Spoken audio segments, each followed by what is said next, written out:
Ready? Yes, we're ready.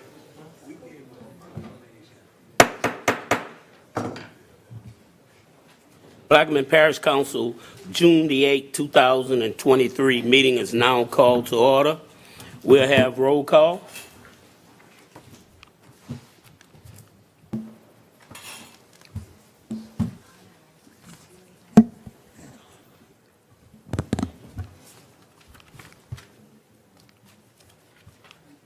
Let the record reflect that 8 council members are present. Dr. Gouy is absent. Let's move to item 3, please. Item 3, proclamations. A proclamation declaring June 12, 2023 as Doris and Paul LaBeouf Day in the parish of Plaquemines. Councilmember Newsom. I so often and ask for unanimous second without any objection. Seconds. Go ahead, please read the proclamation. A proclamation declaring June 12, 2023 as Doris and Paul LaBeouf Day in the parish of Plaquemines. Whereas after being set up by his aunt, they dated for a year before getting married on May 15, 1948. And whereas over the last 75 years they had 3 children, Kenneth, Carolyn, and Perry. And whereas they have lived in 4 homes and traveled to 49 of the 50 states. And whereas they loved traveling together and have visited Europe multiple times and cruised through the Panama Canal. And whereas their 75 years together is an inspiration to us all, and their advice for newlyweds is to never go to bed angry. Now, therefore, be it proclaimed by the Plaquemines Parish Council, represented by its duly authorized chairman, Carlton M. LaFrance, and by concurrence of the parish president, Keith Hinckley, representing the Plaquemines Parish government, that is hereby declares June 12, 2023 as Doris and Paul LaBeouf Day in the parish of Plaquemines. Thank you. Everybody knows the LaBeouf family, been in, like I said, a staple of Plaquemines Parish for numerous years. Would like to call them up, their family, and we'll take a photo and present them with the proclamation. Thanks. I have a question. Do we know what's the one state they didn't visit? Michigan. Michigan. Okay, I was just curious. Mr. Newsom, would you like to vote on it first and have that over with? Okay. Any more comments from the table? Yeah, I had one. The LaBeoufs are a great asset to this parish. Each and every time I see them, they amaze me at what they could do. But I think they got more days and proclamations than anybody in the parish, because we gave them one last year. And are we getting a cake? That's what I was wondering. Machines are open.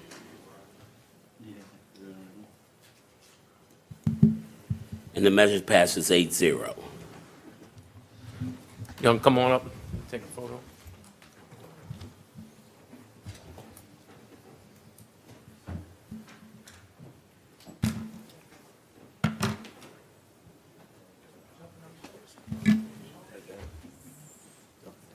Don't you make ducks and boats and stuff? You gotta make boats, yeah. The old pucka.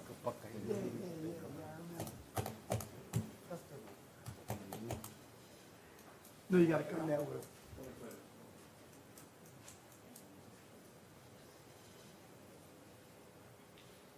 Who's taking the picture? Okay.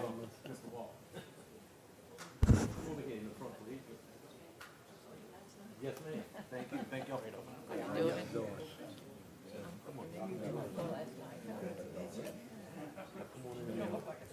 Get on the other side. Squeeze on in. Squeeze on in.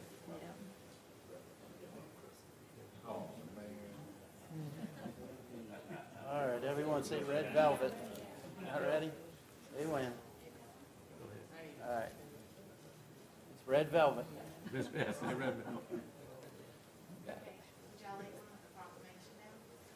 Well, I did take out of it right there. Oh, y'all took it? Okay,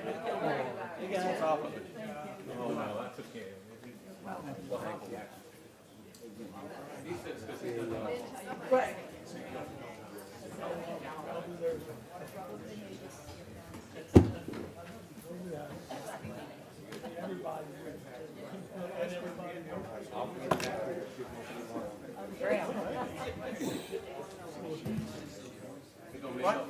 I didn't go to Michigan. We might have been close to it. We're on a bus trip. Ohio, that's close to it. Thank you, Mr. Chairman. This could be my new, like, meditation mantra. Okay.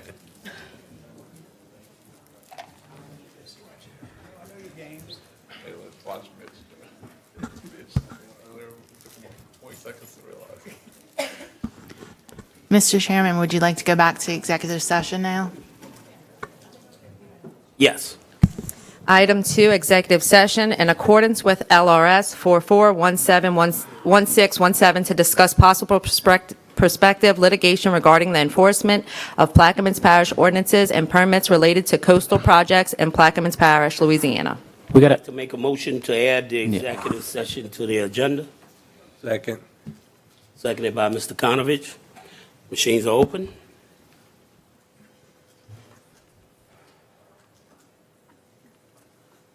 And the measure passes 8-0.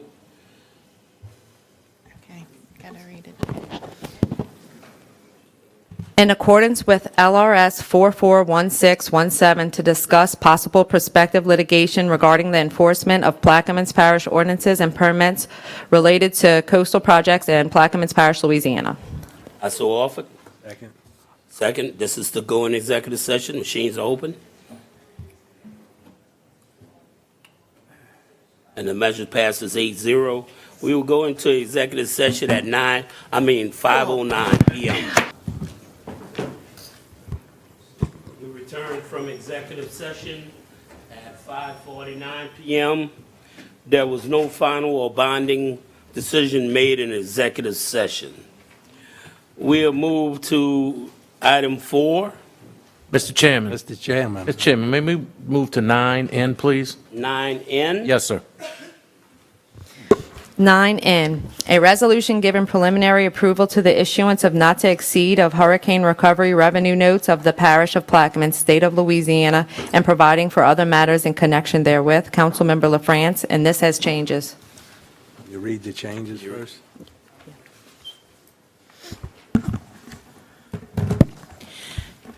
In all the blanks, the amount of $16 million will be inserted, and Section 4 will be entirely removed. Those are the changes. I so offered. Second. Seconded by Mr. Konovich. I yield to, please give your name and your address.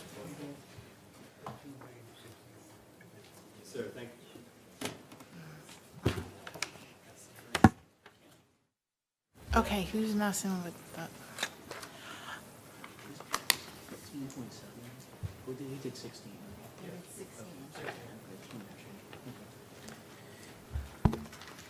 I think we got it.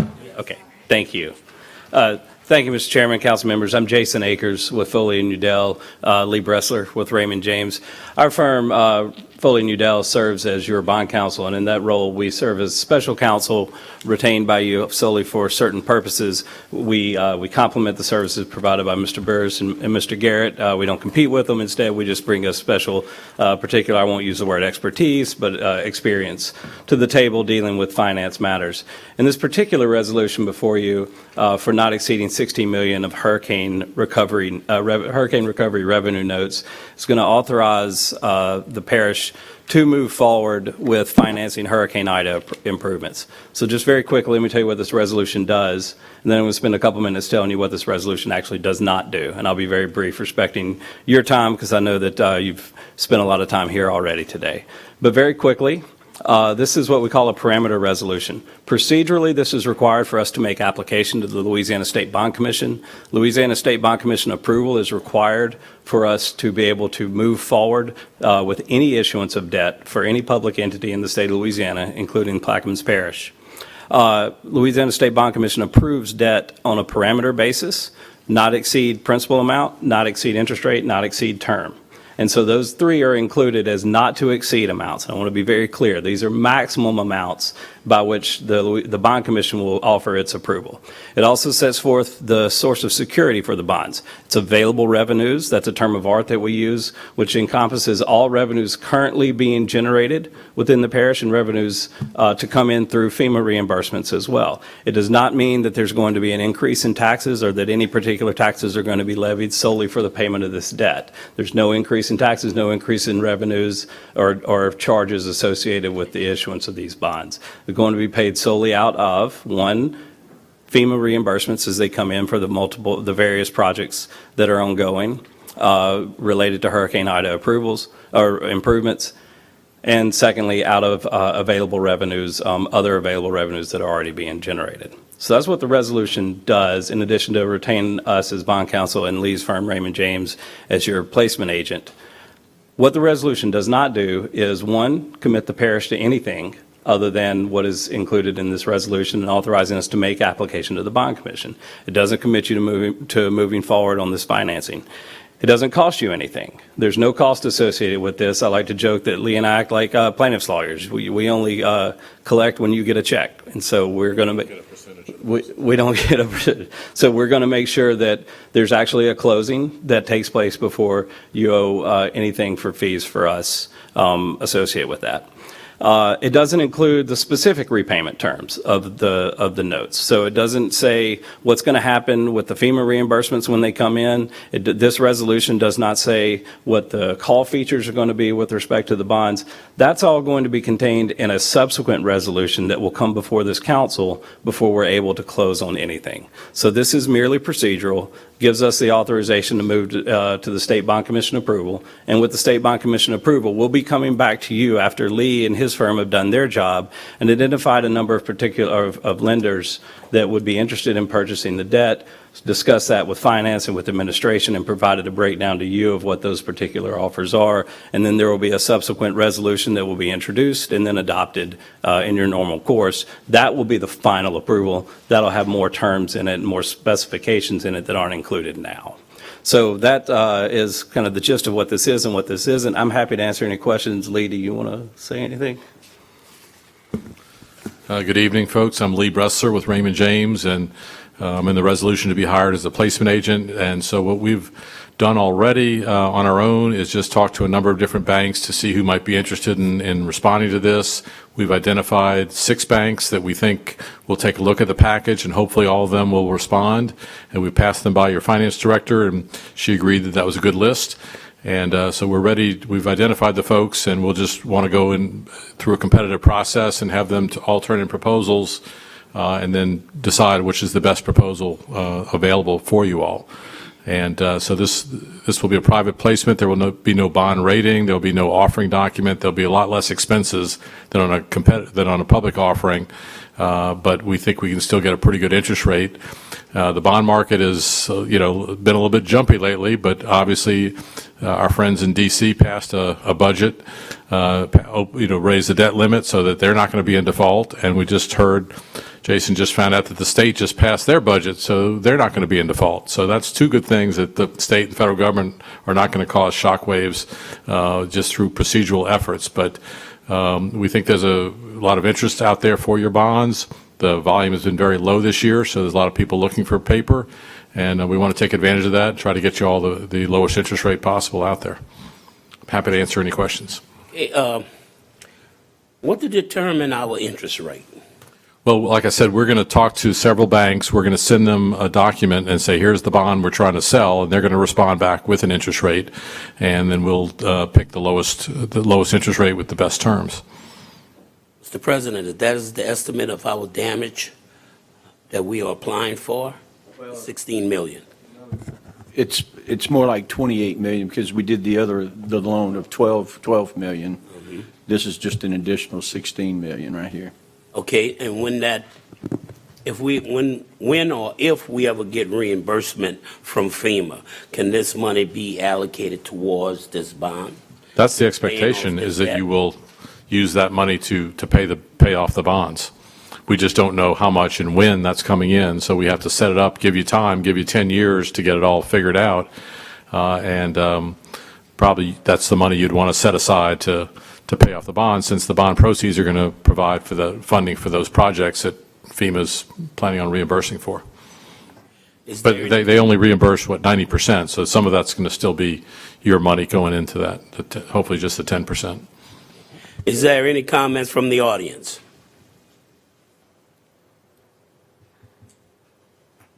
I'm kind of shocked, Donald. I'm kind of. This is. This is.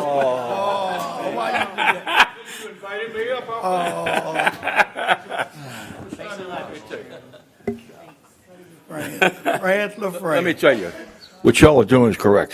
These guys know what they're doing, they've been around for a long time. The only condition about that is knowing how much you have in FEMA sheets already as to how much you might get back, because I know these investors are going to want to know that at some point in time, and then dedicating those monies from FEMA that you get back are going to be pledged to these bonds. Thank you, Mr. Val. Any questions? Thank you. Thank you, guys. Any comments from the table? Administration? Machines are open. And the measure passes 8-0 unanimously. Mr. Chairman, can you Yes. go to 11B1 and 2? Let's move to 11B1 and 2. District 9 update, Councilmember Kotnovich. 1, discussion by Kendra Arneson regarding commercial fishing. Good. Yeah. She's going to go first.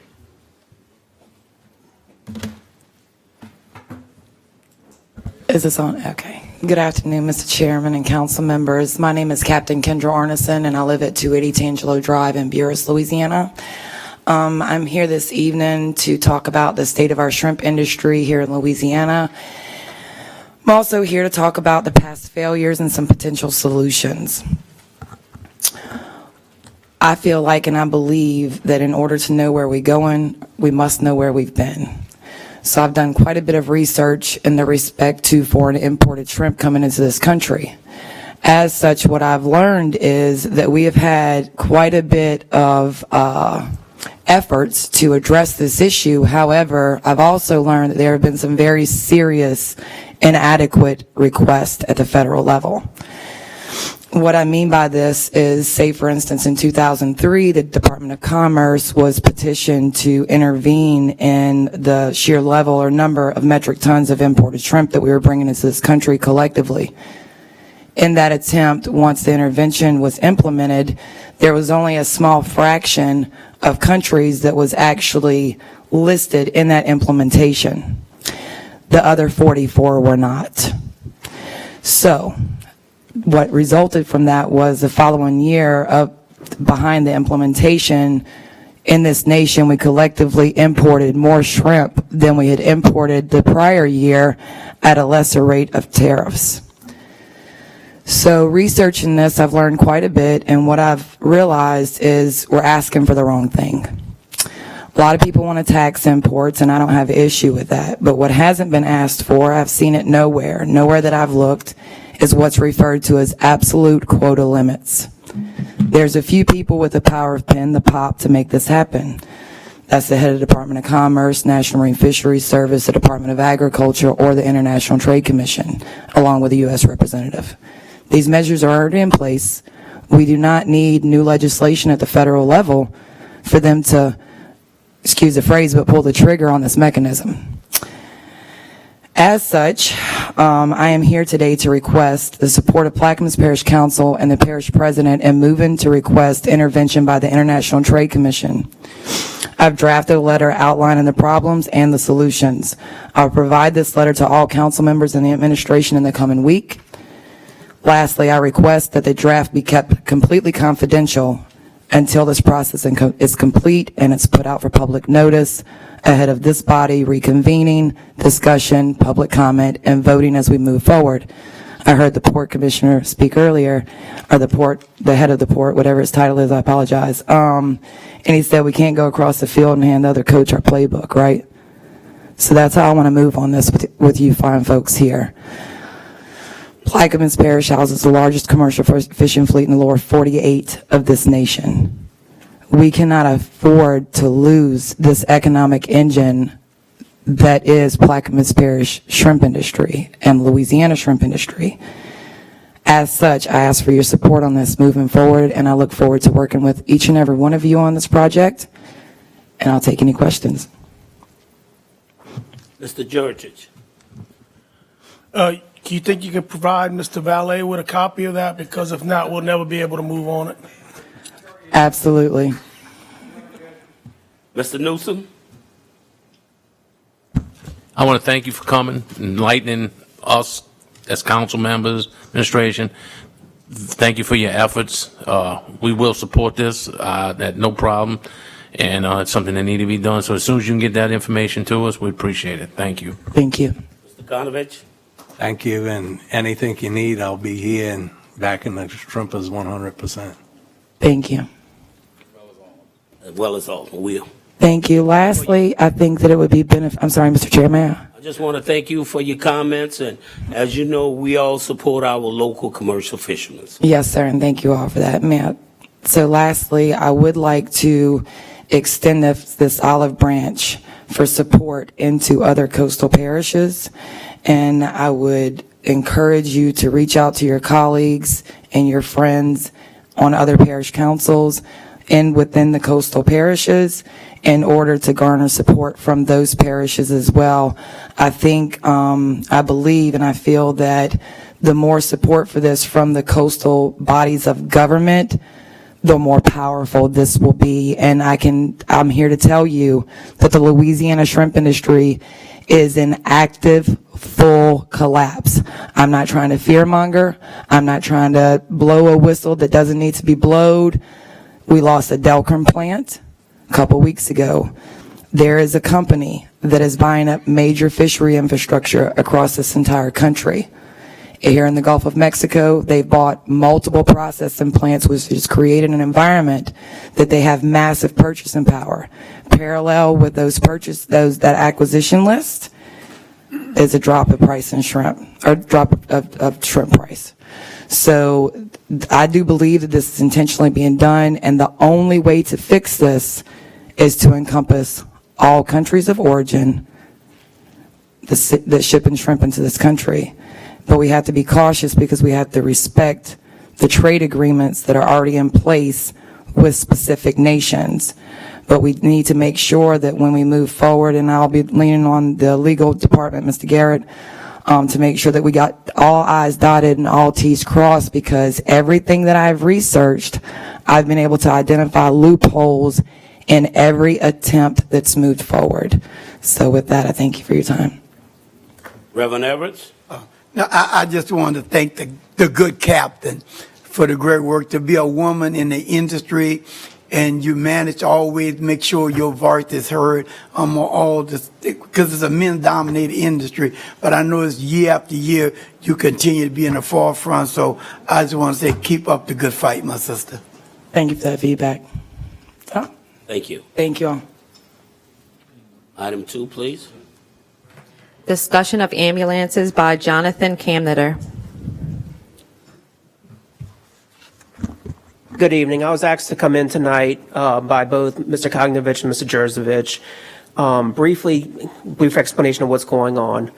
First off, we would like to appreciate the work that the council has done to help us get people in the hiring process, opening up positions. Currently, we have, I believe it's 5 employees that are in the actual application process. With that being said, we're hoping to have a Lower Plaquemines Parish Venice or Bearish truck up and running hopefully before August, and a ALS Sprint level truck in addition onto the East Bank as to what we currently have.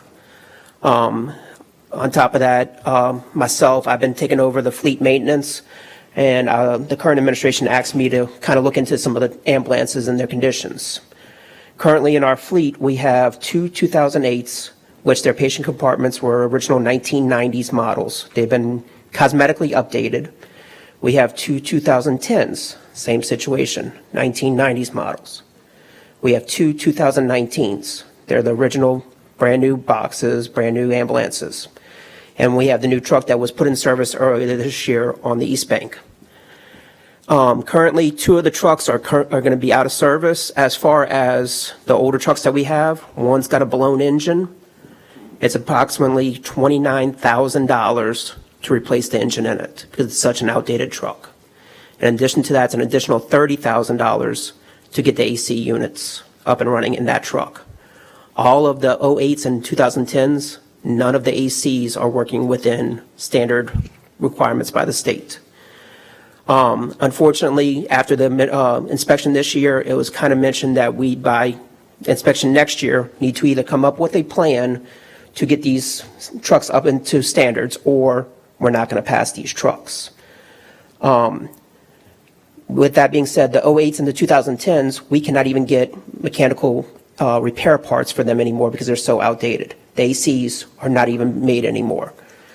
So they're saying $30,000 to replace it, but if they go in there and find more electrical issues, it could be up to $50,000 or $60,000.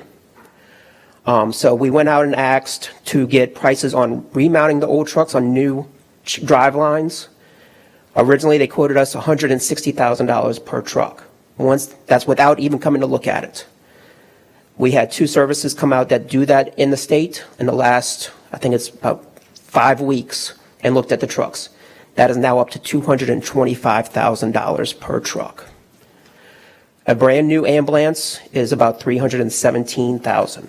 From last year alone, that's a $30,000 increase on the price of the ambulances. We've looked at the major builders of the ambulance fleets out in the New Orleans metro area, and we've gone and looked in and talked about how much in the timeline for replacing a truck. Right now, unless you do a demo model, which there's no guaranteed on a timeline of a demo model, from the time you order a truck to the time that it's delivered is 3 to 5 years. How long? 3 to 5 years. If you order a demo and a demo truck comes available, you're given first priority. Now, with that being said, it could be August or it could be 2025. Anytime in that time span for a truck to be ordered and delivered. A refurb, if we went back with a gasoline engine truck, which is about $190,000, it burns 4 miles per gallon. With that being said, we cannot run multiple calls from the lower end of the parish to a New Orleans hospital, come back and handle another call. It does not have the fuel capacity. A diesel truck, like I said, they're saying about $220,000. That is approximately a 90 to 160 day turnaround from the time that they receive the trucks. So I was asked to kind of come in here and explain all that, give y'all an explanation of what's going on. The reasoning why these trucks are failing now is because they are old. An ambulance is built to run from 5 to 10 years. We got trucks that are 15, 16 years old, and until recently were frontline trucks. So that's the current situation. I appreciate any help that y'all can administer EMS on this. Mr. LaBeouf, who's the acting manager of EMS, was going to be here, but she had a family vacation that had been scheduled for the last 7 months, and it just so happened to fall that it was this week. Other than that, if y'all have any questions, I'll be glad to answer or see what y'all want to say. Mr. Konovich? Yes, I've been working with Mr. Caminetta, talking to him about it. I went and talked to Rochelle today, see where we could get the money for 2 ambulances. Also talking with Mac, he's trying to get $500,000 from the state. And Mr. Caminetta said that the hospital board's willing to give 1 ambulance, so. If we have to go in front of them for formal approval, just like we have to go in front of y'all for any processes, we're tentatively scheduled for that, I think, in 2 weeks from today to explain the situation, but we got tentative approval on that as well. So I think Rochelle and she said we could get the money from the emergency fund to get them on order, because he says they got some right now that might come August.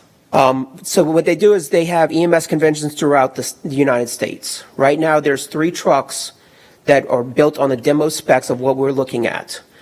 They are not for sale as of right now. If we can get in line, get everything moving, we can possibly get those 3 trucks. What's saying is that we would initially get 1 in July, potentially. one late December and one next year because of the way that the expos are ran, and they try to send the newest truck to those expos.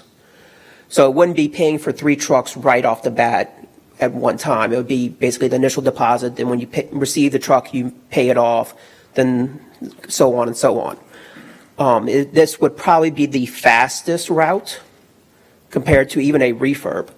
I will tell you this, on the older trucks, I think we spent roughly $250,000 in the last 2 years on just maintenance on them. This year alone, I think we're at approximately $25,000 alone. And that's without getting the ACs taken care of. So. Mr. Conovich, you yield? But talking with Rochelle, if we could get the money from the state and the hospital board, we could replace the emergency fund money. And then when the rollover comes, she's got money to go back in there too, so. So you're anticipating on buying how many? 2 right now. Okay. You yield, Mr. Conovich? Mr. Schultz? So I see firsthand, as you know, EMS problems. My concern, which I'm not opposed to buying new ambulances, but we're short-staffed as is for the current 3, correct? No, we're actually now fully staffed for the current 3. Okay, so all shifts, we're not running overtime. There is still some. I mean, because like I said, I see some people running nonstop every day. There will for always be weeks. some overtime with the way that the actual shift rotation is. Well, I'm talking about overtime to cover shifts, not, I know how the overtime is with Right. the 24 or 7 days on, 7 days off. The reasoning why we had a lot of overtime was we had 3 of our current employees in paramedic school. They have since finished their paramedic school, and they're back on their full shifts. Okay, and we replaced the recent retirements of Greg and, What we did was we had 1 extra person that was covering a paramedic student. okay, We moved that person to cover Bell Chase now, so that's a fully staffed truck. okay, And since we hired a part-timer from part-time status to full-time status, she filled the Port Sulphur truck. okay. So now we actually have on 1 shift a ALS Sprint to assist covering, right now it's on the West Bank, just to kind of help with the 2 trucks as is. Yeah. My main concern looking at it was I don't want to buy 2 new ambulances and then not have the staff in there sitting there, and the public will be like, well, why did you buy an ambulance without the staffing? That's from a perception. That's my main concern, because I know our 3 main ambulances are 2019s and the new one that just came online. So that's just my concern. The two 2019s just spent approximately each about 4 months out of service each at mechanical shops for significant oil leaks. Okay. One has almost to 200,000 miles on it. Yeah. Another one has almost 100,000 miles on it. So they're showing their age, and we're having to put these older trucks in service. Yeah, I know. So the plan initially, like I said, once these 4 people get through the civil service process, 2 of them are, actually I think 3 of them are applying for part-time, but they can't come on full-time at this time. Their plans are to come on full-time when their contracts with other services expire, and we will have a full-time, another additional truck on the West Bank. So the 2 trucks that are being ordered would be replacing right now the Bell Chase and the Port Sulphur truck, getting those fixed As backup, and then we're putting them, and taking the 2 services, the 2 trucks that are out of service. yeah, because 4 people will just cover 1 truck based on the schedule. Correct. Okay. All right. That's all I wanted. Like I said, I didn't want to buy trucks and then I'm sitting there and then the public be like, well, why did y'all spend it if y'all didn't have staffing? No, it's to replace the 2 current trucks and get the 2 trucks that are the frontline trucks back up to full mechanical, give them the time to take them out of service to get them the mechanical needs that they need. Ms. McCarty? Please recap 2 numbers for me. The cost of a new ambulance is what? Right now, the price of a new ambulance without the inflation price that they put on the actual sticker tag is $305,000 For demo. for a demo. With inflation, it's $317,000. If they do not inflate from the time of order to the time of delivery, you get that funds back. Okay, and how much to fix an ambulance that we have? Right now, prime example, the truck that recently blew its engine, just to get the engine and the AC fixed with no other repairs to the electrical systems, and if they find no other significant things when they tear it apart, is $60,000 on a 2008 truck. Okay. You had another number, and I'm trying to figure out, is there any value to selling the ambulances that we have once we get the new ones? Can we put money back into the bank? Unfortunately, with the 2008s and 2010s, I can't give you an exact amount, but they're so in bad shape, condition-wise. Would anybody want them? You would send them to auction, and they would take them like that. As far as probably the number you're talking about is the refurb price. The refurb price is basically they give you say this is going to be $160,000 initially, but when they start tearing into it, it can go. There's no set price, so it can go up. And they're saying it's right now they're looking at about over $200,000. It would have to, the trucks would have to be sent to, even though we have local shops that do that in the state, with the condition that they're in, they probably would have to be sent to Texas. So we'd have to transport them to Texas, probably on a flatbed, to get them to even start the process. Reverend Edwards? Yeah, I would hope that, Mr. Konovic, you look into the part with the emergency funds to really do that. To me, it's not about having employees, it's having a truck. There's an old saying, it's better to have it and need it than need it and not have it. On that note, I would just also like to say, unfortunately, if we do bring new employees in right now and they see the conditions of some of these spare trucks that they would have to be going into, I got a feeling we wouldn't be keeping them long. One truck today alone, I drove it from Port Sulphur to Bellchase, so it was 120 degrees inside of it. So. Any more comments? I would like to thank you for your report. No problem. It was very alarming, and we need to do whatever we need to do to get our ambulance service up and running tip-top shape. Thank you very much. Thank you. Mr. Chairman? Reverend Evans? Since we're on 11, can we go to 1? Well, A, I mean.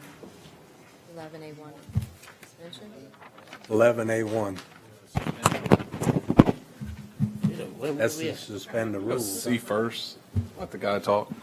Can we go C first? Let 4-H guy. I know that's not mine, but Ms. LaFrance, it's yours.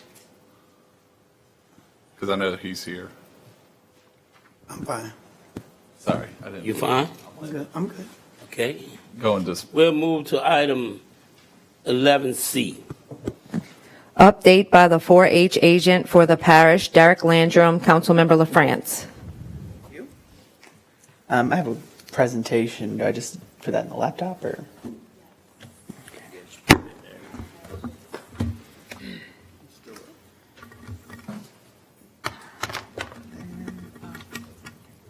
actually have to move.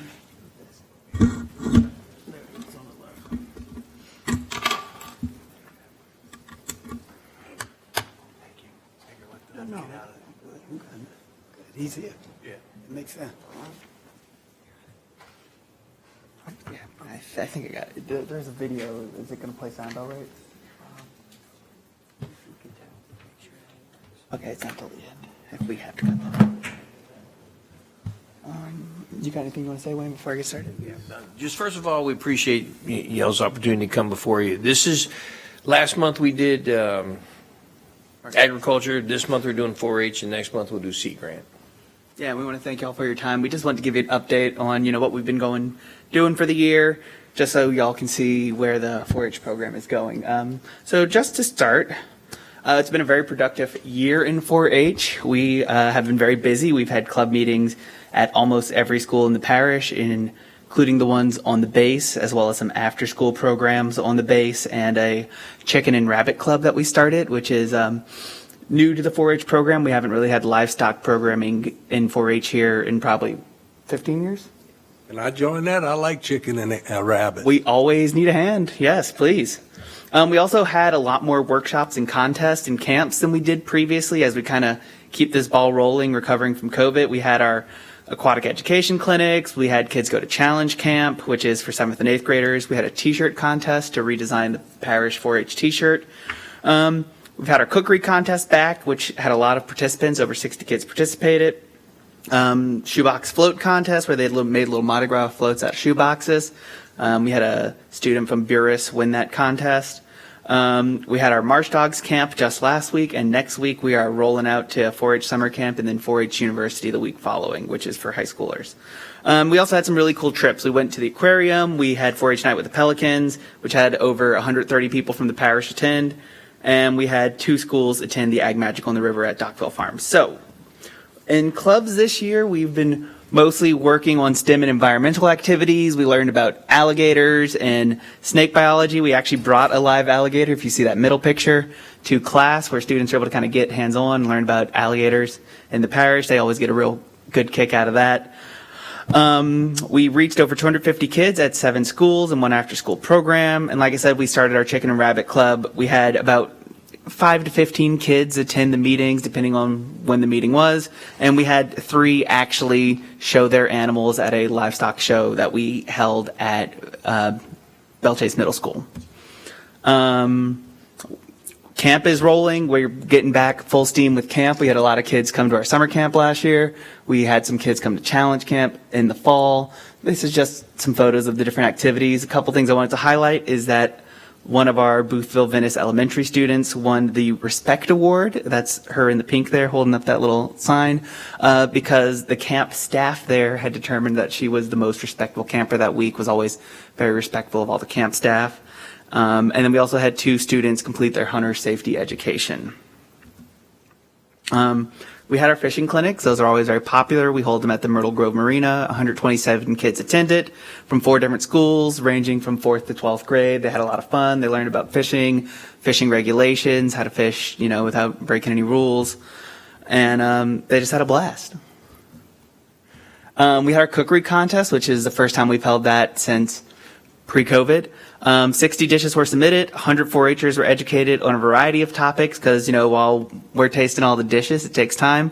So, they learned about satsumas. They learned about healthy living and healthy eating from the health department. And then we also did some mindfulness stuff with yoga. Right there in the middle is our winner, Sunday Rogers. She had, I tell you, the best roasted butter pecan cake I have ever had.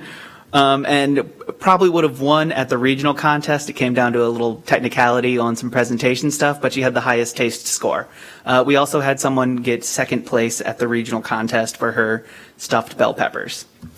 We did Ag Magic on the River again this year. We had 2 schools, both Phoenix and South Platte Elementary participated, and we also had schools from across the metro region participate in this event. It's where kids learn where their food comes from, and turns out it's not the grocery store, They had a lot of fun. It's a great time. And then finally, we just got back from this last week, Marsh Dogs.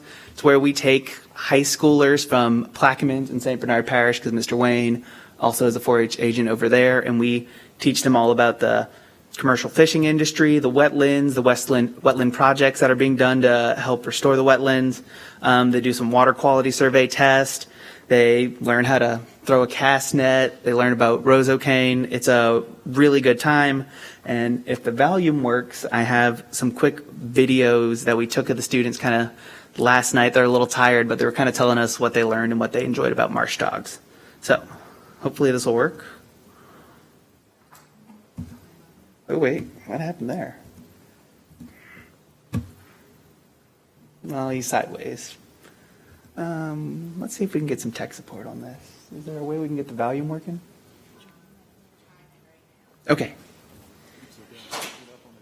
What did you like about Marsh Dogs? I like when we was planting the marsh grass.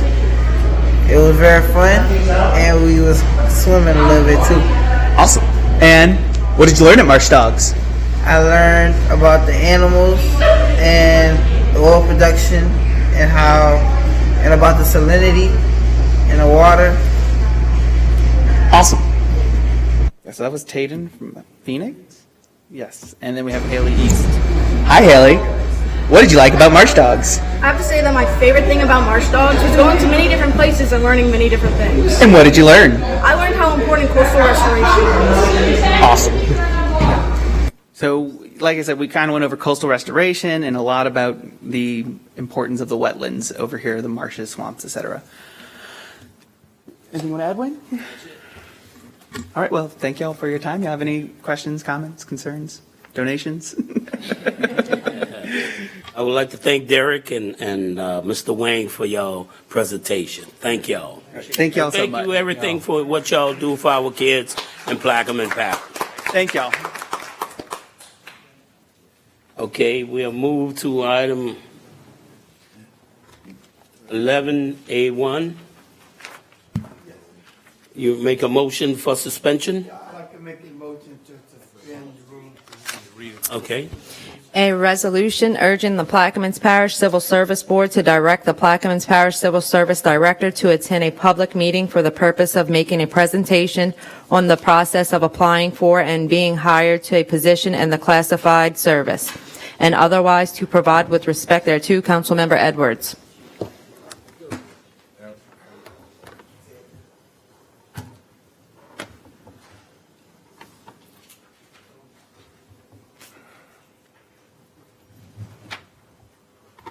You offer Yeah, suspension? but I want to offer with a change. Okay. But the part where it said director, it should be board and director, just like section 1. See the language in section 1 at the bottom? It said director and board. It's not just about the director. It should say board and director. Board and director. Same way section 1 states. I don't have it in front of me. So You line got it? 32. It's been throughout. I see what you're saying. Oh, yes, yes. So you off? I'll You sec- offer with the changes Offer with changes. to suspend the rules? Suspend the rules. I'll second Seconded by Mr. Konovich. Machines are open for the suspension. for the suspension. Reverend Edwards? Yes. Okay. And the measure passes 8-0. Now off Offer. We've changed. With changes. with the changes. We have offer. Okay. And again, let me just say that Wait, hold on. Hold on, let her offer it. A resolution urging the Plaquemines Parish Civil Service Board to direct the Plaquemines Parish Civil Service Director to attend a public meeting for the purpose of making a presentation on the process of applying for and being hired to a position in the classified service, and otherwise to provide with respect thereto. Councilmember Edwards. And again, I want that to be changed to say, Offered with changes. offer with changes. Okay, we have a motion by Reverend Evans, offered with changes, seconded by Mr. Konovich. Reverend Evans? Yeah, you have anything you want Here's to? the changes. The changes in the first part, it says, a resolution urging the Civil Service Board to direct the Plaquemines Parish Civil Service Director to attend. That should say a resolution urging the Plaquemines Parish Civic Service Board and Director to attend public hearing. Okay. Is there any comments from the audience? I'm sorry, to attend public meetings. Okay. Is there any comments from the audience? From the table, Mr. Schultz? Yes, one thing which I don't know if this really matters, but it's Civil Service Commission instead of board. But so I don't know if we can change it. And then the other thing is you want them to attend all meetings or just a certain one to answer a question? To attend public meetings. Okay, a public meeting. Okay, that's why I wanted to clarify. I yield. And let me just say, as a floor. Yes, sir. Yeah, I met with the Civil Service Director, and I think one of the problems that we have is people trying to make her the villain. This is not about the Civil Service Director, it's about the civil service process. And so it's not about having her here as the individual, but having the Civil Service Board and her together to have a public hearing, because there's so much stuff around civil service, and I know before I got on council, I know since you've been on the council, everybody knows there's a lot of stuff around civil service in terms of the process of being people hired, whether you have a degree or not a degree, so much stuff. Then there's some stuff that's related to how departments put people in position. It shouldn't be clear. So what I suggested, and I want to thank Rochelle because she's very open. She shared a lot of information for me, educated me on some things that's happening with the department, how they put people in position and not doing what they're supposed to do. So I'm suggesting that we have, the reason why I say public meetings, I would like to have one on East Bank and one on the West Bank. I talked to her again on yesterday to let her know the correction will be changed today. And we know that people want to make her the problem. I'm not trying to make Michelle the problem. It's something that all of us need to address. You know, I think the Civil Service Board is put her in a position where she shouldn't be in just by herself. And so there's a lot of policy issues I think need to be changed on the civil service level. I think there's some policy changes that we need to do as department head when somebody resigns and we put somebody in a position. And I know I'm not saying to the choir here. I know all of us, if we honest, could say we got some problem. There's some problem with civil service. But I'm not trying to make the civil service director the problem. There's some problems that need to be changed on a board level. And I'm saying we need to put this stuff out there in the open, let everybody share what they see the concern is. And one of the things that Rochelle offered to me in our council center yesterday, I think was great, after we have the public hearing, that some members of the council, their attorney, department need to come together and talk about how we can solve the problem. But again, I want to say this is not about the civil service director. It's about the civil service process. It's not working for us. It is not working. You yield?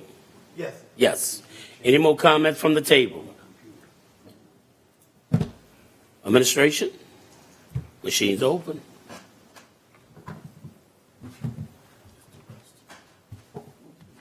And the measure passes unanimously, 8-0. Let's revert back to our agenda. 4. Yes. 4, status report by the parish president. Welcome. I see Mr. Havo, or Mr. Konovich has got, the discussion of Highway 11. Just got some information. Jurisic. Oh, it's Mr. Jurisic? I took it this time. Okay, all right. Well, I've got some numbers for us right here. If we were to do just repairs on all of the potholes in the 15 miles of Highway 11, the potholes, and then there's 1 mile, there's a stretch that's from Fort Jackson, just below, and I'm sorry, it's in the Buras area there. Yeah, it's a mile stretch there that would be a complete overlay, and that's $3.5 million right there on that, and that's not including the lift station, which is at Daybrook. That's $500,000. That's $500,000.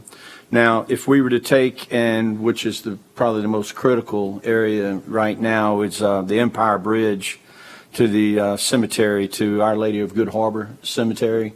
That's $2 million right there, and that doesn't include the $500,000 for the lift station. So that project is going to be $2.5 million. And so we need to get together and say, where do we want to spend that 1.8 or that we have, or? Well, I got we voting on it today. Okay. 500,000 for a lift station. Okay, all right, I noticed that. You're right. So, all right, I heard Director Tillotson earlier talking, how you guys are going to be getting with Lanier, I believe it is, to administer and work on identifying RV spots throughout the parish. Right now, it looks like we have a lot of RV spots. We have 616 RV spots that are active right now, and there's 118 that are coming along. We need 2,200 RV spots. That's an additional 1,466 spots that he is going to have to identify and find an area for those right there. So what I'm saying, it's like, it's rough when you're going up and down the highway and you look at all the RVs. It looks like, they're everywhere. But when we finally hit this number of 2,200, it's going to be quite the number and quite the sight, throughout the whole parish. Had a very good meeting this week with Mr. Newsom and Mr. Schultz with RPC. We've been sitting on with this new council and new administration for the last 5 months, and we just kind of noticed that we were nowhere to be seen on the RPC's agenda. And like I said, we had a very good meeting with them, and I believe we've identified some very good projects that they may be able to work with us in the future. One being Verrier Road, being it's working with the federal government, being it's just the new entrance to the base, and also the future potential of going all the way through to Walker Road one day when that extension's completed.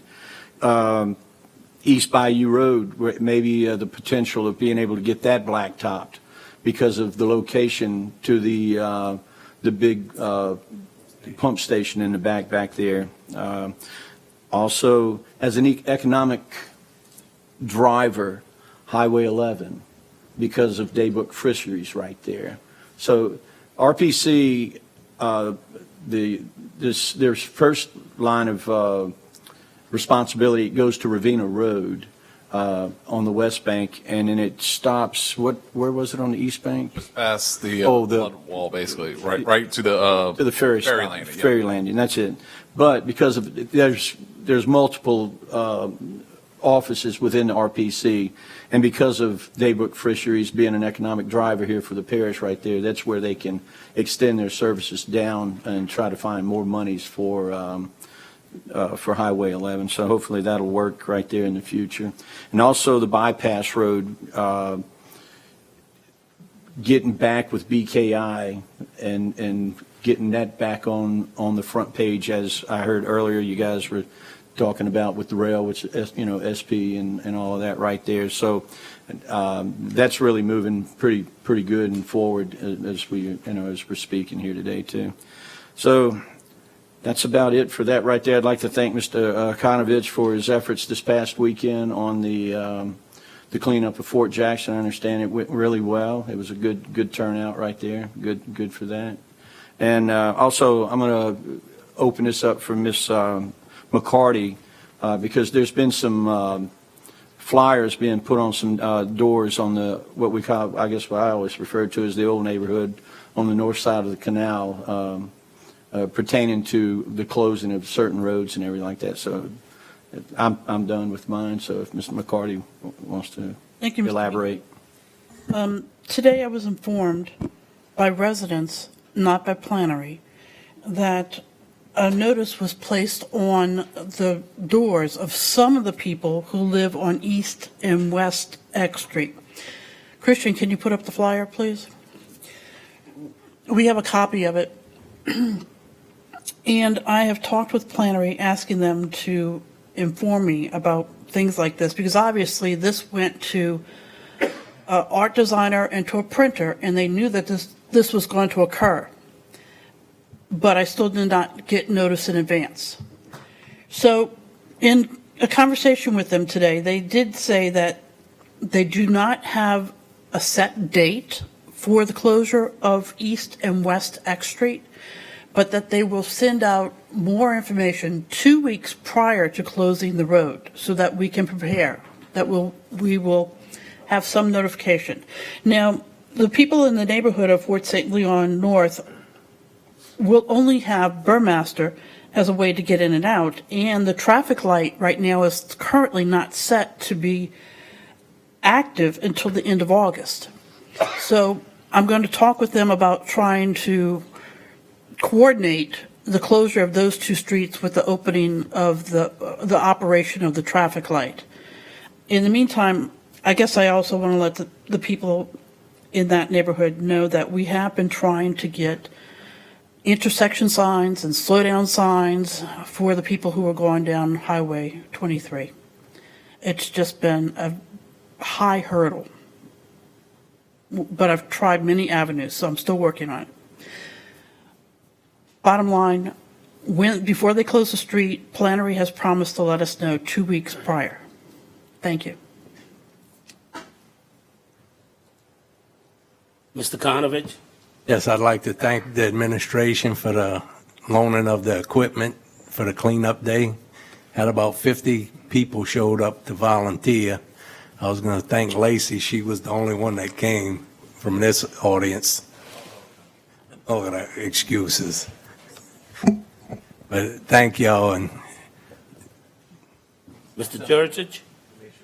Yes, Mr. President, I was looking at the borrow pit ordinance, and I think me and you discussed this, and I think we need to start looking at this fee these dump trucks should be paying per load and see, because I think there's a substantial amount of traffic on the highway, and we need to be sure that we're getting our due diligence from these. I believe we have a contract with a monitor. Doesn't Myers Engineering?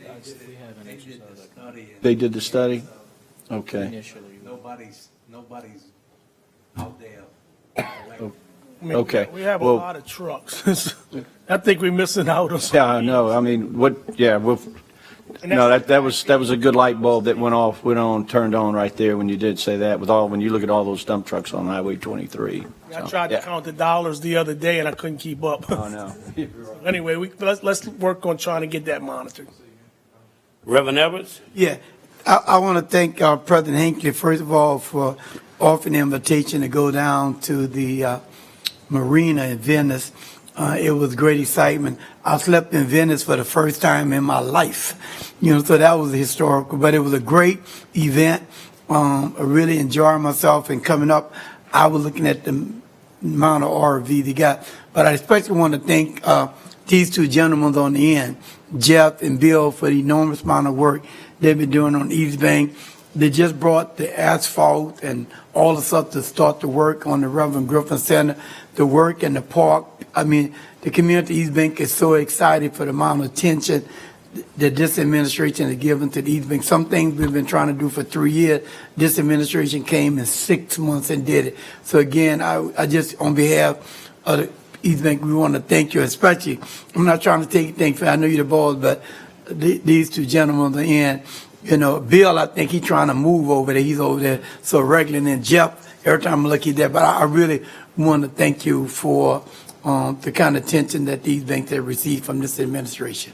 Now, I wanted to mention too, about 2 weekends ago, Mr. Martin and Scott Roussel and I spent Saturday. We jumped on the levee at the St. Bernard at the line in Braithwaite, rode the back levee. As we were going down, just to let your residents know, the levee it ranges from about 11 feet to 12 feet in height. There are some deficiencies. I heard earlier you were someone mentioned something in regards to it at the pump stations. So we're going to be working on cleaning that grass so that if an event does happen, we'll know how to flood fight at that time right there.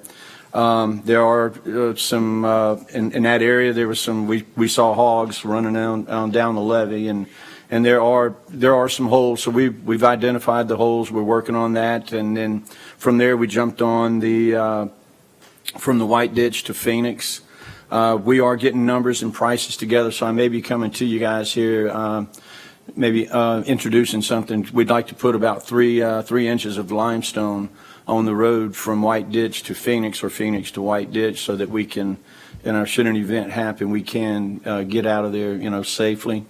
And then we just continued on going down, and the back levee from Phoenix down to Bohemia, it ranges probably from about 13.6 to 14.6, and in some places it would rise up to about 15 feet. So just and we found some issues and to where we need to go and tend to, and those issues are being addressed. So just wanted to pass that on to you as well. Thank you so much. Yep.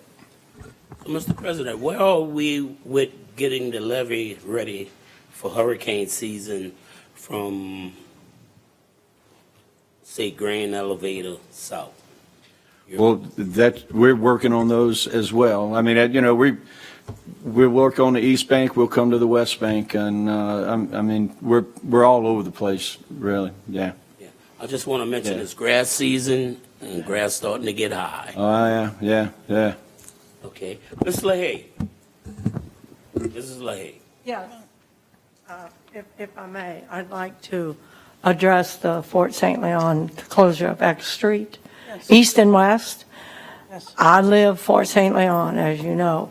The way we get to Belle Chase is using X Street. The people coming from Engineers Road, if they're not going to Gretna, if they're coming to Belle Chase, they use X Street to go to Belle Chase. If I leave Fort St. Leon and I go to Burmaster, how do I get to Belle Chase if they close East and West X Street?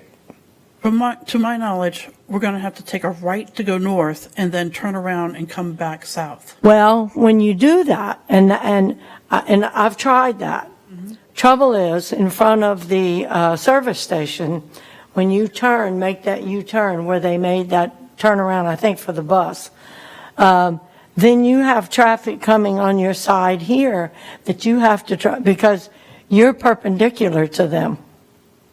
Then you're going to have Engineers Road traffic, because now they can't use X Street. You'll have the regular Highway 23 coming down. Then you will have all of us leaving, trying to make a U-turn to come back to Belle Chase. I don't know how that's going to be possible. It sounds like we need a turning lane on Belle Chase Highway to be able to turn around. You do. In other words, leaving Burmaster, if they could give a turn lane, to get in. give the option on Burmaster to go right or left to Belle Chase. Otherwise, I don't know how we're going to get out, and certainly not emergency vehicles. Or also to go north on LA 23 to where, what's the name of that other gas station? Racetrack. Racetrack, to where Racetrack is, to put an indentation, a turning lane, so that people can line up and have a chance to turn around. Yeah, because you have all that traffic coming at you from Gretna, and then it's just like count to three and go. That's all you can do. So I know that Plannery is watching today because I talked to them before I came here. They haven't cooperated a whole lot. You know, I dealt with them for 5.5 months, and they tell you what you want to hear. I'm sorry to say that, but that's just the way it is. I've had some struggles recently, and also I cannot communicate with LADOTD, but we can work with the parish president to see if we can talk about doing something like that, or with Matt Comier or our senator.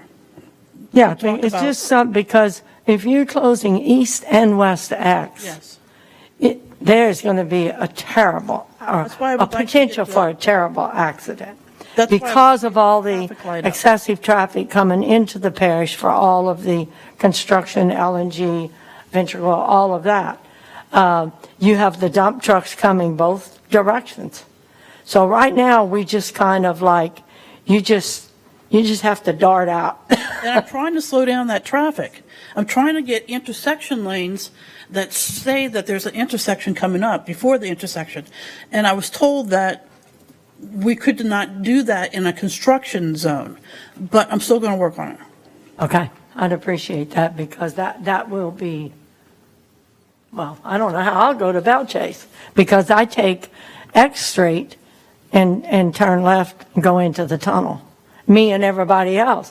Not really a safe way, but that's what we do. Well, thank you very much. Okay, thank you. Okay.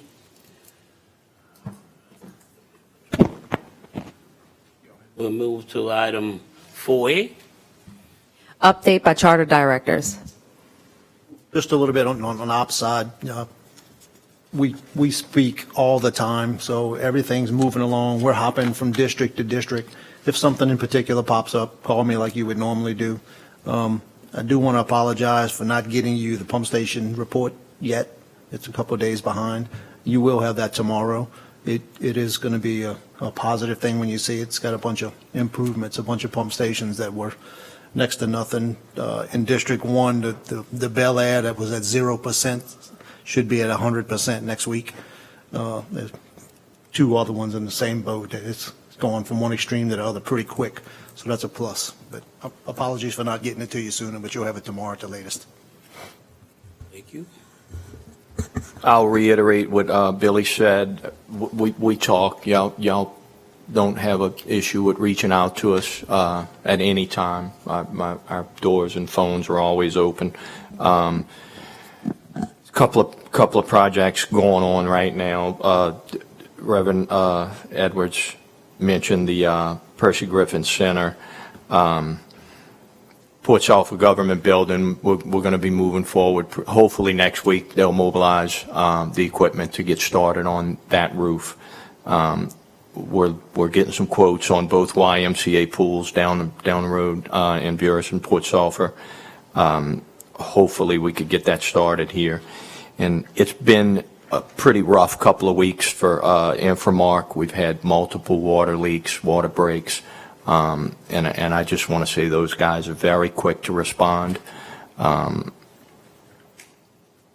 But they're very quick, and they've been very busy. About the air condition here on the list now. I've already made the call. It'd be nice to be able to control our own air conditioners. Mitch? I'm done. You done? Mr. Schultz? In my office. Yes, talking about Infomark, I know you called me. I was out of the country, so I didn't get the voicemail until like 5 days later. But thank you for that one. But then this week with the good news, it was per se a schedule they shut off the water because they had to fix that spot. I mean, I know it broke, but it was the next day when they did it. But I got no notification or anything until I got calls from residents if they know they're going to be shutting down to fix it, just send out an email or text or something. That was a unique situation. They had everything planned. They had it isolated, but the valve that they isolated it with blew out, and it started flooding. Good news. So they had to make a decision, a spot-on decision to do it right then. Yeah. And unfortunately, unfortunately, they started the job without.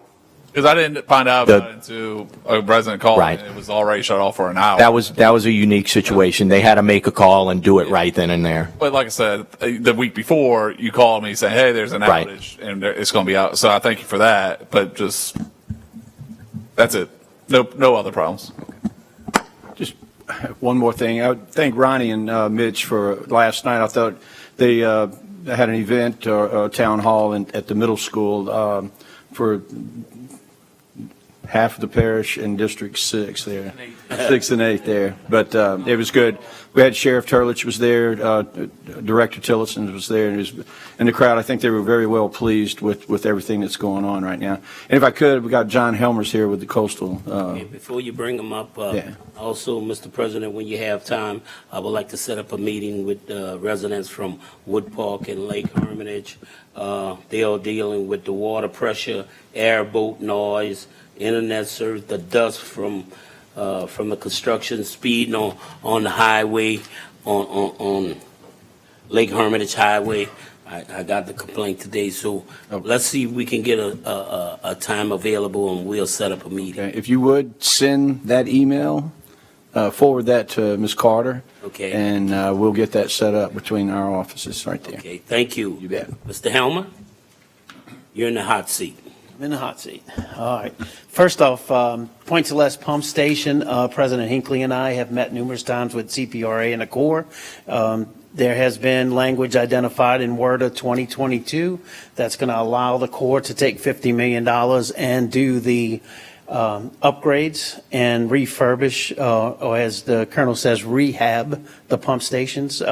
We all know those pump stations are completely out of whack. So he did release that at the last CPRA meeting, and we'll be receiving a letter from the Corps of when that date will proceed. And how many pumps is that? That's 4 pumps. It'll be 4 pumps. Yes, sir. All right. Second thing is we're wrapping up and starting to demob on the Spanish Pass. We did the ribbon cutting with the governor a couple weeks back. It's for you that made it out there, it's a pretty incredible site. It's 1,670 acres. It runs 7 miles from Halliburton Road out to the Barrier Islands. That's going to be a big risk reduction factor for us for storm surge. It's +5. We were out there, you can look at your phone. It shows that you're in the middle of the water, but actually we were on 5 feet of land. That's very solid now. It took, as it was referred to, it took 2,500 dump trucks a day for 2 years to put that sand out there from the river. So that project was really, really good. We have another one that's under construction right now. It's the Grand Chenier Ridge and Marsh Creation. They're currently building the containment dikes and preparing all the ridges for the sediment distribution. They're installing the pipelines, and you'll see them working by the West Point Lahash siphon where it comes across the road there. So that'll give us another 342 acres on that first phase. They have a second phase that'll be coming up following the completion of this, which should be about 18 months to 2 years to finish that project. Real quick. And how was all that done? That was all done through NERDA money, and that was all done dredging. That was a dredge project. Okay. All right. Following up, finalizing Suzie Bayou. The project is currently 40% complete. We removed 1,000 tons of debris. We had a lot of extra debris, including a completely sunken barge that was picked up and moved out the way. They're preparing to bring the dredge in now. They're building the ridge on the back side of the pond. They're going to sweep the pond for debris. The depths in the ponds are still looking at 6 feet at normal tide. So I'm not sure that we're going to bring a dredge in there. You ain't telling that to Troy. I know. I know. I understand that, but we will, all the spoil from that and the canals will be placed in the marshes, which will give us probably about 50 acres of land put back into that area. But it will have the navigation for those canals accessible. Okay, and when that dredge is going to show up? I'm waiting on word. It should have been there already, but they haven't got it there yet. He called me today. Who's that, Troy? Oh, yeah. Troy Pellegrin called me today. He said, ask him where's that dredge. Yes, we call them every other day to ask them where's that dredge. But they're under contract, and we did get that that structure that was collapsed into the main bayou. We got that removed. Okay. So that's been taken out down by Henry. Yes. Canopy. Yes. And that's it for the coastal update. Any questions? Mr. Konovich. A few years ago, we passed something for the harbors. And is Fort Jackson going to be dug? The Harbor Maintenance Trust Fund, it's on the list. As the funds keep coming in, you guys will be, we're working on the upgrading the MOU or the Cooperative Endeavor Agreement, CEA, between the port and us to transfer the funds back over, but that will be on the project list as we start permitting. We started with all the main harbors first, and then we'll do Fort Jackson towards the end. But it'll be on this second round of permitting that's done to get that dredging. And I still haven't found out who that is because the Corps can't even figure out who that is digging around Fort Jackson right now. Digging off the levee, so. Yeah, they said they were sending someone out because they had no record of anybody with a drag line out there allowed to work. Saturday, they was right below our water intake for the reservoir, and I couldn't see what they was doing because of all the trees. Right. Yeah, I sent, they were down there today and sent me pictures that I had sent to the Corps. So we'll continue to follow up on that, and I'll keep you informed. Thank you. Keep me informed before. I got you. As soon as the dredge gets there, And- you'll know it before Troy. And before the dredge leave, because we got to get that pond dredge. Okay. Okay, thank you for your report. We'll try to move on. Let's move. Huh? Come back tomorrow. No, we're going to move and get this done. 5 bids and advertisements. There are none. 6 beer and liquor licenses. Key in, please, if you have one. Yeah, I have one. Key in. Yeah, I have one. Mr. Evans? Yeah, it's Prominent Youth Foundation. It's called the Down the Road Summerfest that take place on July the 15th of 2023, and they're gonna have music, beer, the whole works. You so offered? So offered. We have a motion by Reverend Evans. Second. Seconded by Mr. Konovich. Any comments from the audience? From the table? Machines are open.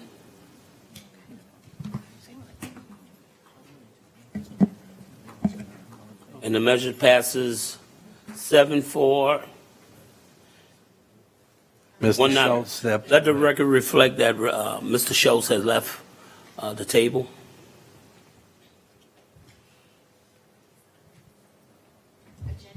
Next item is building permits. Yes. Let's see. There are no items listed under A, construction permits. Are there any that y'all would like to take in Globo? We'll take B and C. We have to do the fireworks separately. B and C. Okay. Omar Hamid, new construction in a floodplain zoning district, 698 Martin Lane, Port Sulphur, Louisiana. Cassandra, that's for B. C, Cassandra Wilson, new elevated trailer in a floodplain zoning district, 127 Johnson Street, Port Sulphur, Louisiana. Councilmember I LaFrance. so offered. Seconded by Mr. Jurich. Any comments from the audience? From the table? Administration, machine is open.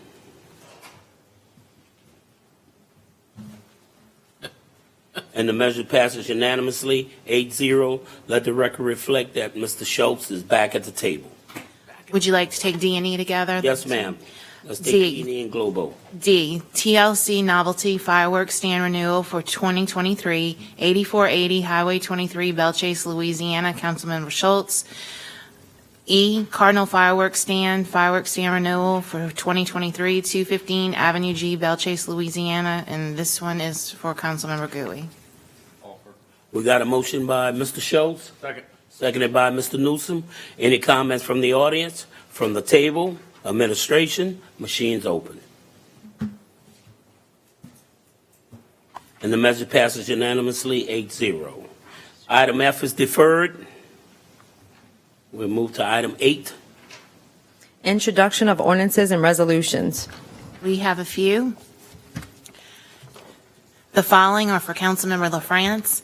An ordinance to amend and as amended readopt the Plaquemines Parish Code of Ordinances, Article 1, Section 2-2, relative to smoking, eating, and drinking in the council chambers and otherwise to provide with respect thereto.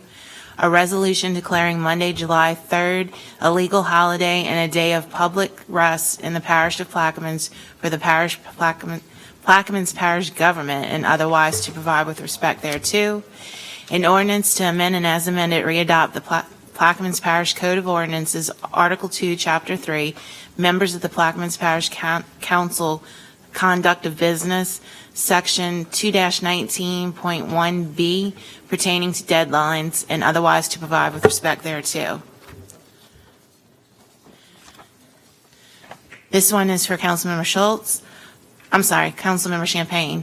A resolution authorizing and directing the parish president to contact the Louisiana State Legislature to officially rename Avenue G in Belchase to Croatian Way and otherwise to provide with respect thereto. This one is for Councilmember Schultz. An ordinance to amend the 2023 manpower structure and operating expenditure budget and otherwise to provide with respect thereto. Councilmember Newsom, an ordinance to amend the 2023 manpower structure and operating expenditure budget and otherwise to provide with respect thereto. And the final one is for Councilmember Jurisic, an ordinance to amend and as amended readopt ordinance number 23-17 adopted by the Parish Council on January 26, 2023, relative to the prohibition of any Plaquemines Parish issued permit for authorization, construction, and/or operation of any Mississippi River sediment diversion project and otherwise to provide with respect thereto. That is it. 9, ordinances and resolutions on second reading and final passage. 9A, ordinances and public hearings pursuant to Article 6, Section 601E of the Plaquemines Parish Charter. Number 1 is deferred. Number 2 is deferred. Number 3 is deferred. We'll go to item B, please. 9B, an ordinance to amend the 5-year capital improvements plan, repairs, Diamond Park project, and otherwise to provide with respect thereto. Councilmember LaFrance. We'll defer that also. C, an ordinance to amend the 5-year capital improvements plan, sewer repairs, Burris to Boothville project, and otherwise to provide with respect thereto. Councilmember Kotnovich. I'll offer. We have a motion by Mr. Konovich. Seconded by Mr. Jurich. Mr. Konovich? I got with Ken Dugas, and he needed up to $1 million, but he said we could start this year with 500,000, and after we come for more. Is there any comments from the audience? Mr. Schultz? Yeah, I know we talked to RPC. Are we going to work in conjunction with them with this, like, to make sure we're not spending money if they're going? This might not. Well, yeah, I just want to make sure that if RPC is going to help us out, that we don't spend all of our money He's first. got, I think, 7 of them he needs to do. Yeah, I'm fine with it. Like I said, I just want to make sure. Okay, I yield. Any more comments from the table? Administration, machine is open. And the measure passes unanimously 8-0. Next item, please. D, a resolution authorizing the parish president on behalf of Plaquemines Parish government to name and accept the proposal of the Plaquemines Gazette as the official journal for the Plaquemines Parish Council and all other political subdivisions and districts situated therein, of which the Plaquemines Parish Council is the governing authority, and otherwise to provide with respect thereto. Councilmember LaFrance. So offered.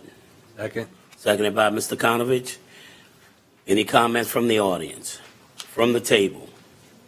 Get a discount? Administration, machine's open. And the measure passes 7-4, 1 against. Next item. E, a resolution to appoint Mr. Victor Scarsoni as chairperson and Mr. Bernard Bacchus as vice chairperson of the Plaquemines Parish Development Board for a term of 2 years ending on May 9th, 2025, and otherwise to provide with respect thereto. Councilmember LaFrance. So offered. Second. Seconded by Mr. Konovich. Any comments from the audience? From the table? Administration, machines are open. And the measure passes 8-0. F, an ordinance to amend the 2023 General Fund Operating Expenditure Budget Disaster Preparedness Department and otherwise to provide with respect thereto. Councilmember LaFrance. I so offered. Second. Seconded by Mr. Konovich. Any comments from the audience? From the table? Administration, machines are open. I'm sorry. I thought we were going to. We're withdrawing G and H. Oh, This okay. one's from the emergency fund. Oh, okay. All right. We good? Yes. Machines are open. And the measure passes unanimously 8-0. G and H are withdrawn. I, an ordinance to amend the 2023 General Fund Operating Expenditure Budget, Buildings, General Department, and otherwise to provide with respect thereto. Councilmember Jurisic. So moved. We have a motion by Mr. Jurich. Second. Seconded by Mr. Konovich. Is there any comments from the audience? From the table? Yes. Please key in. Reverend Edwards. Yeah, I thought I heard, Jeff, this is not tied into what you were saying earlier about the air condition, or this something separate? You're saying you're looking at the air conditioning units earlier in your presentation. That's not included in it? No, sir. Why? I sent a list of replacement of 300. We have quotes for replacement of AC units on 5 buildings. That's the 340,000.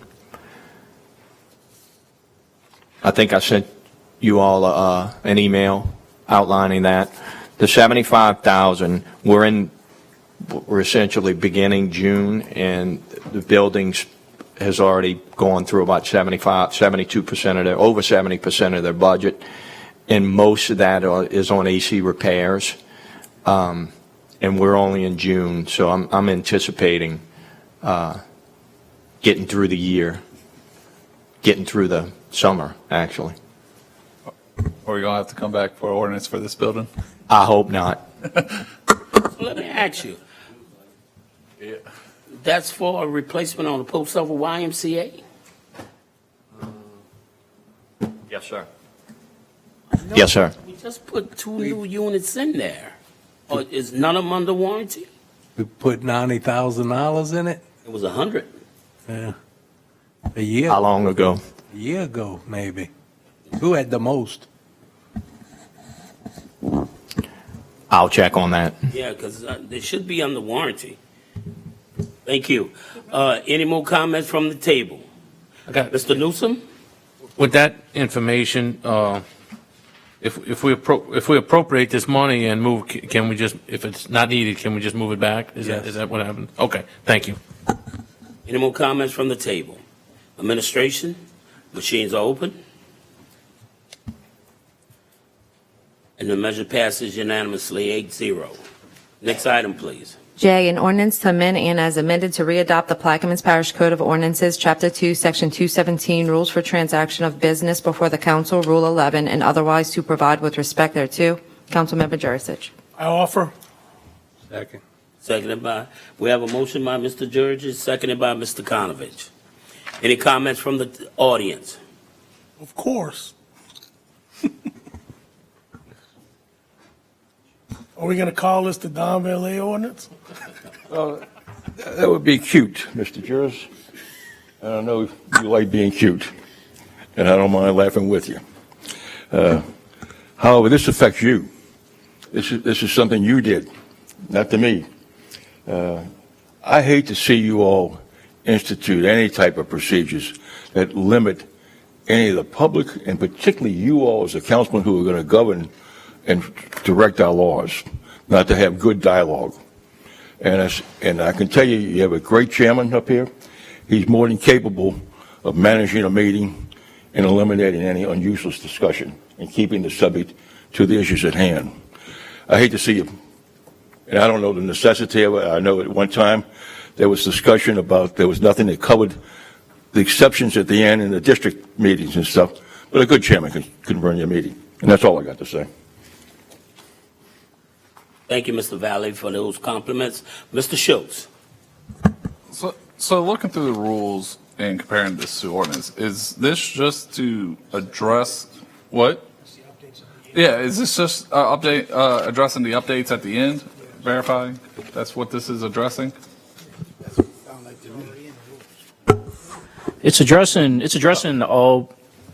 addressing any presentations made before the council. So if a presentation is being made before the council, an individual council member needs to sponsor that presentation, and such as any presentation that's provided will go under a council member's district update. The district update time is used for those purposes. The council as a body at any time with 5 votes can allow for a presentation to go beyond the time limits, can add it to the agenda and make it part of the program. So I think what this is intended to remedy is, an individual council member having a presentation and that presentation going on in 20, 30, 40 minutes. So this would basically say after the 10 minutes, the council then needs to vote whether or not they want this presentation to extend on and on and on. Okay. Okay, I'm fine with that. But then the second part, it says no more than one presentation. Well, today we had two very important presentations about the fishing industry and EMS. So I think I don't know if we need to restrict that. Work together and maybe one council sponsor. Well, yeah, I get that. You got to work with other council members. I'm just saying, I just want to make sure I understand what I'm voting on. That's it. I'm confused. Mr. George. Yeah, and this is something, if we know it's going to be a little lengthy conversation, we can actually vote beforehand to add the extra time. So it's not limited. If you read the thing, we can vote to add more time to it. So, read through it. And I'm commenting, but, we can add more time. Well, y'all afforded Mr. Valet the opportunity this afternoon to come back and speak there. So that was an example of what you can do. Reverend Edwards? I'm still, at first I thought it was just limited to the district update. And I'm just trying to wonder why 10 minutes are coming up to restrict our council members on the issue. You know, I'm trying to understand what the purpose of this, because certain issues you might need more than 10 minutes on, based on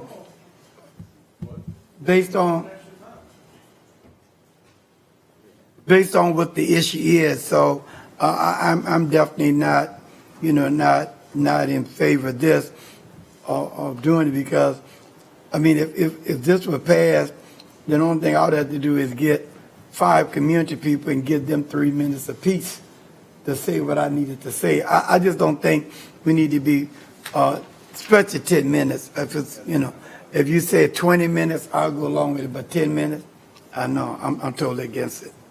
Okay. Mr. George? Well, we talk 20 minutes sometimes and we vote yes. And that's the part that we're trying to get around. We should have this stuff worked out before we get up here. And that's what I'm trying to do. I'm trying to streamline these meetings, because look what time we're at right now. And I mean, I think we can hash out a lot of our differences amongst ourselves like we normally do. And that's all I was trying, the intent of this. But being that it's controversial as it is, I'll move to defer. Thank you. Happy?